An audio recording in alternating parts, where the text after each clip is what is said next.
Hey, welcome. I'm gonna stop and give you all the love I got Yeah, and show you life you've heard talk about.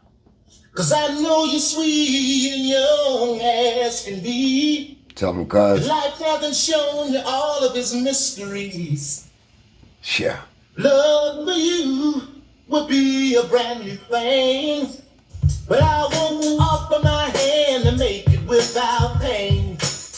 For as you live, you're gonna live here in my heart.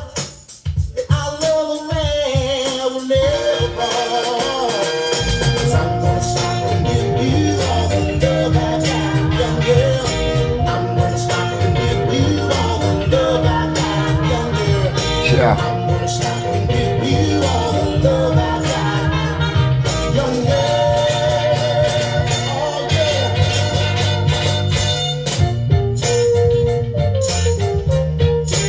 Hey, welcome to season 2, episode 6. Man, a lot has went on, man. A lot has went on since I first started, and I've been digging, and I'm digging, and I come across a lot of different things, and a lot of things make sense. A lot of, for me, once again, when my cousin passed away, I was 6 years old. So, my memory of him was all good. You know what I'm saying? I didn't get to experience any behavioral issues, any mental issues, anything like that. I didn't experience none of that. I didn't get to. I mean, if I did, I'm once again, I'm sick, so I wouldn't really, understand it to that point. But first I got to shout out the National Archives, man. Ooh, Massachusetts National Archives. So I went ahead and got so after if you've been following along, after the inquest, there was a civil lawsuit that the family brought against Walter Dugan and I believe the Commissioner McNamara and the city of Boston. This is the beginning. This is where it gets tricky because some of the documents, it has all three, and then as it goes along, you just see Mac versus Dugan. And if you would like that information, it's Mac versus Dugan civil action case number 70-00797, National Archives identifier 219153913, U.S. District Court for the District of Massachusetts, Record Group 21, Records of District Courts of the United States, National Archives at Boston. So shout out to them, and shout out to I've been researching. I got the municipal court. It's not been me a hassle. They just want more information, which I don't have. I'm gonna have a docket number from 1970, so I'm dealing with that. Then the inquest, I can't get it. What I have to do now. The inquest was with Judge Elijah Adlow, where he basically, with no charges were filed against Walter Dugan, the cops. So to get that inquest, to get those documents, a lot of stuff is open to public. A lot of certain things you can get, certain things you can't. Certain.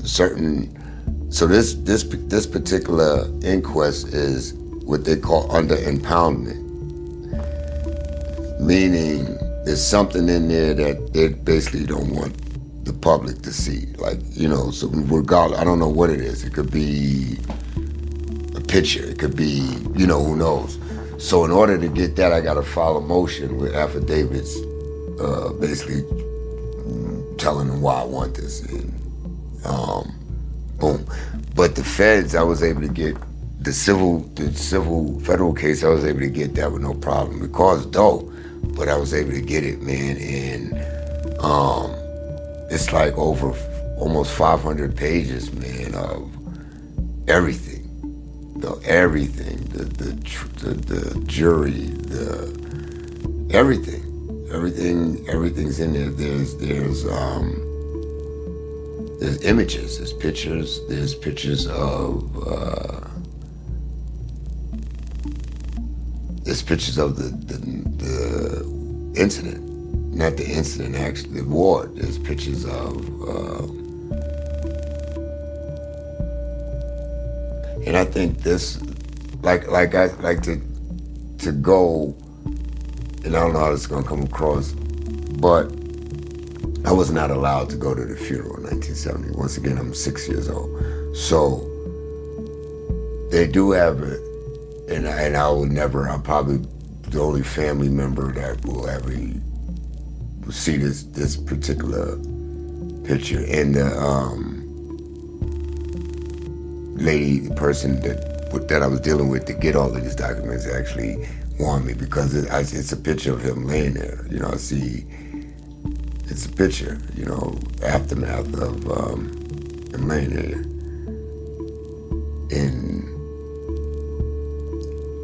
so I didn't go to the funerals, but, you know,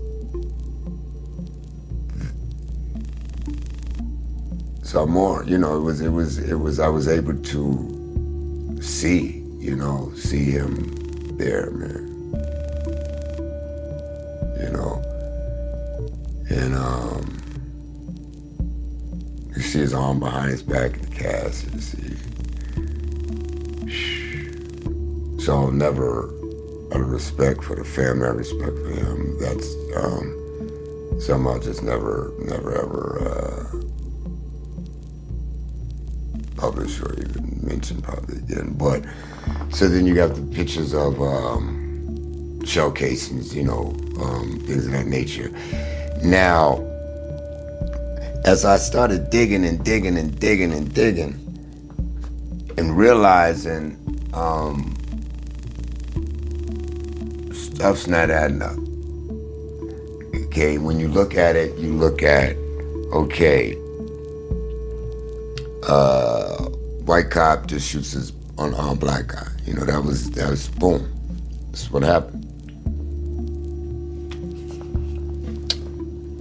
He didn't have a weapon, he had a towel. So now, as I dig deep in research and see what led up, how all of this transpired, you know, let's go backwards. Let's go to,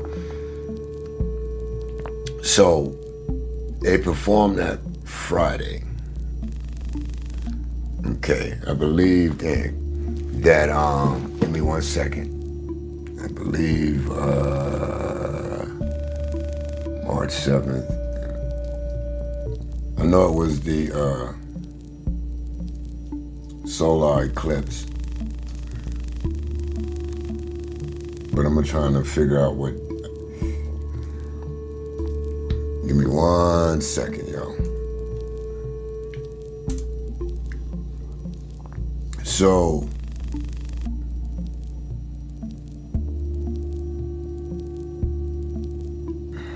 come on, man. All right. So it's a Saturday. Boom. All right. Like I just didn't want to, you know. So they do a show that Friday at Paul's Mall. You know, they rock out once again. They get off stage. Cousin has a drink. The mumblings of, that's when he started changing or acting, you know, started mumbling. So there's about a 20-minute drive from Paul's Mall to my grandmother's crib, Humboldt Ave. So that's where, according to Herschel, you know, my cousin was having these, just talking, you know, that he's gonna die tonight. Just rambling on, So I don't know if that was a premonition. It's just when you look at, when I try to explain as best as I can and go back to some of the documents that I have, and you look at it, and you wonder, like, how did it? It's just trippy. So he drops him off. So I'm not sure what time. It had to be probably after 11. I don't know what time. If it was a late show, I don't know. Now, from there, I get now. There's this part. Okay, so let's go a little further back. Let's go a little further back, because when the civil case happened, defendant, they brought in all of his arrest record, his stay at the state hospital, for mental evaluation and different things. Now they brought all of this in, so back in, like, I'm born in 64, back in like 62 and some other stuff, he was once again, he was born in Georgia, 1945 in November. I got it written down somewhere. But anyway, in any event, that's going to be a yearly thing I'm going to start, Franklin Lynch Day. I'm going to do something. So anyway, he started getting in trouble, doing different things. Now, his parents got divorced probably when he was 5, and then that's when my great-grandmother started taking care of him. So they're all in Augusta, Georgia. He does like petty theft, petty larceny. He breaks into a car and he gets like 2 years in like a juvenile home, reform school. Boom. Then after the 2 years, he goes to do 2 more years in like the state penitentiary, like chain gang shit. Now he's got to be young still. You know what I'm saying? So then, that goes on. So then, eventually he moves to Boston. And he's doing his thing now. All of when you look at all of the documents that had his date of birth, name, employment, and all that, it was singer. It was always entertainer, singer. It was a couple of where I believe he worked at this thing called the Gray Store, because the lady who owned that worked there, what have you, who was in charge of the payroll, was called as one of the witnesses for the plaintiffs. So now he's getting in trouble. He's doing different things. In some of the jail records, he's kind of combative and arguing with guards. And one, he snuck some money in, or some feds brought him money, but not major. Now you're not hearing at that time any mental, issues or anything like that. And I can go do more research. Now, once in Boston, like I said, okay, the record was recorded in 1967. So things are, I guess, going pretty good, Now, I remember when it came out, I remember there's different reports, but the first ones we had were the promotional only, boom. Then it came out, then like maybe 4 or 5 months after that, there was mumblings that he wasn't happy because it didn't take off, I guess, like it's supposed. You know what I'm saying? So whether that was, I don't know the exact timeline, but there was, he wasn't happy. So now, after that, you have an issue where in 1969, February. Now here's what's wild. So 1969 in February, 1969, he got arrested for uttery forgery, making something with some checks or some shit. So he goes to the Boston City Jail. Boom.